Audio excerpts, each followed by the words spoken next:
Hey everyone, this video is going to dive into Age of Mythology Retold. The game came out in around August of 2024. It is essentially kind of a remake, maybe a half a remake.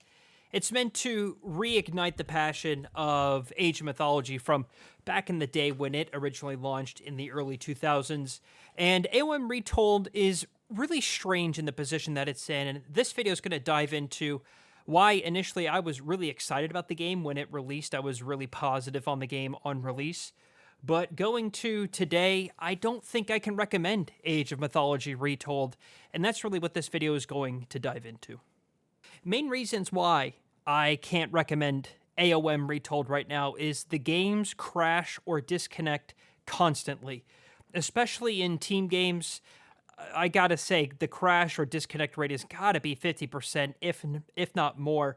There's like a playlist that we have on the channel for AOM Retold multiplayer games. If you watch a lot of those games or you want to check them out, you'll notice that the majority of games do end in a crash on the other team. There'll be a pause, usually at age 3 or age 4, as you're going through the ages, and then someone will just randomly disconnect. There's a theory that Gus has where he thinks that maybe that's them just like Alt F4ing or just flat out quitting the game application or something, and maybe that's what's causing it to appear as a disconnect, but it's an actual quit. I'm not quite so sure. It just seems that it happens at strange times for it to be a true resignation. But nonetheless, the game just has awful connection issues. There's also a balancing issue that I'm not really fond of in team games, and that is that when you play team games, you usually see one, if not more than one, enemy players going Norse. The reason being is in Age 4, there is a leader power called the Fimbulwinter. That is where a bunch of Arctic wolves will spawn at every opponent's town center and attack the villagers and then the building itself. Now, if you're playing in 4s, and let's just say everyone on the other team has 2, or even if you want to be generous and say everyone on the other team has 3 town centers, that is 12 town centers. You activate this power, and the wolves will be attacking all 12 of them at the same time. It's really the only leader power that I can think of in the entire game that causes the entire enemy team to focus on it, whether it's protecting your villagers, sending your army back to defend your town center. Whatever the case is, it's a distractionary move, and it's not that the power is unstoppable. It's just that it is so good in teams.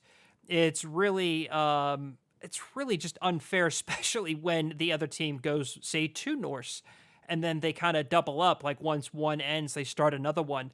It lasts for so long that you can be if there's 2 of them, I think it'll last almost close to a solid minute of you getting attacked through this, and all the meanwhile, your opponent will be taking advantage of that distraction, and then, attacking your base. Maybe you could chalk that up as a skill issue. I'm not really quite sure, but I've done it so many times, been on the receiving end of it so many times, that it really is a game-changing power, and I just wish that the damage that the wolves would do to actual town center buildings be reduced, or maybe there's a maximum limit of town centers that the wolves will spawn at. I just think it needs a little bit of work. On top of that, I've noticed that sending your villagers back to work after that is quite a pain too. Some of them don't remember what task they were on. I often say that that's actually more detrimental to the opposing players than the actual leader power itself, because you're spending, close to a minute microing your villagers instead of focusing on your military or, being reactive to that leader power. There's also strange bugs all over the place in AOM Retold, whether that is your attack move just flat out doesn't work. You get some weird UI bugs. Sometimes it says you can't drop leader powers in certain places, but you actually can. There'll be instances where units will get stuck. Units will just, be really, really small. Really just bizarre bugs. There are places where it says you can't build walls, but you can, or vice versa. It's just kind of strange on how buggy that this game is. And I really haven't played, I played the original AOM when I was a kid on PC, and I don't really recall being that mindful of bugs. I'm sure it had them, of course, but I think that this game is more buggy than the original AOM. I also do think that there are some backwards implementations, both with lobbies persisting and crossplay. Let me start with the lobbies persisting. They just flat out do not persist in between matches. So what I mean by that is, let's say you want to play team games with some of your buddies. You want to do either quick play or ranked, whatever the case is. You get into the like pretty much, it's almost like a lobby. You're going to search your pre-search screen. You're going to invite all of your friends. You're going to search. You find a match. You play your game. If it magically doesn't crash, the game is going to end. And then you are all returned separately to the main menu. If you want to play a second game, the host or whoever is going to be the host is going to go back to the quick play or ranked pre-search lobby, send individual invites to all of your friends again. Got to wait for everyone to join, and then you search again. This is all done manually. It's not like in AoE 4 where your lobbies are persisting, or any other really multiplayer game where your lobbies stay together. Your party crew stays together in between games. In AoE 4, at the end of your match, you can just click in the game when you're looking at the post-game screen. You can just click search again, and it will keep everyone together and automatically start searching. It just doesn't do that in this game, and I do think that even though that is a small gripe, it is really, I would say, like a decade behind of other implementations. I mean, we were doing this, keeping your lobbies together in Halo 3, in Call of Duty 4, back in 2007. I don't understand why this game can't do that. You also have a really strange crossplay implementation for the game, and crossplay is actually limited by opt-in or opt-out, depending on how your settings are configured, to actual platform, whether that is Xbox or PC. So you can say on Xbox, I don't want to search for PC players.